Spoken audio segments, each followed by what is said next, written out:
નમસ્કાર દર્શક મિત્રો, હું છું રૂપલ લુણીચિયા. સંપૂર્ણ ન્યૂઝમાં આપનું સ્વાગત છે. સદગુરુના માટી બચાવો અભિયાનથી પ્રેરાઈ ઉત્તર પ્રદેશનો એક યુવક જન જન સુધી માટી બચાવનો સંદેશ આપવા સાયકલ પર ભારત ભ્રમણની યાત્રાએ નીકળ્યો છે. 16,700 કિલોમીટરનું અંતર કાપીને આ યુવક પાલનપુર આવી પહોંચતા તેનું સ્વાગત કરવામાં આવ્યું હતું. ઉત્તર પ્રદેશના લલિતપુરનો 23 વર્ષીય ખેડૂત પુત્ર મોહિત નિરંજને જે સદગુરુ પ્રેરિત માટી બચાવવાનો સંદેશ સાથે સાયકલ પર ચલાવી રહ્યા છે, તેમણે 16 નવેમ્બર 2022ના રોજ ભારત ભ્રમણની યાત્રાએ નીકળ્યો હતો. આ યુવક મહાશિવરાત્રીના મંચ પર ઈશા યોગ કેન્દ્રમાં સદગુરુને મળ્યા બાદ કન્યાકુમારીથી રામેશ્વર સુધી સાયકલ ચલાવી ઉત્તર પૂર્વ બિહાર, ઉત્તર પ્રદેશ, હરિયાણા, રાજસ્થાનની સાયકલ યાત્રામાં 16,700 કિલોમીટરનું અંતર કાપી પાલનપુર આવી પહોંચ્યો હતો.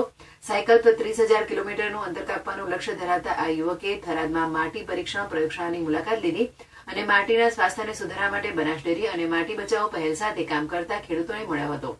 આ યુવક તેની યાત્રામાં મોહિત લોકો, પ્રભાવશાળી લોકો, રાજકારણીઓ, અમલદારો, વિવિધ ક્લબો, શાળાઓ અને કોલેજોમાં માટી બચાવો અંગે સંદેશ ફેલાવી રહ્યો છે અને યાત્રા પૂર્ણ થયા બાદ તે કોન્સિયસ પ્લેનેટનો સંદેશ લઈ વિદેશ જશે.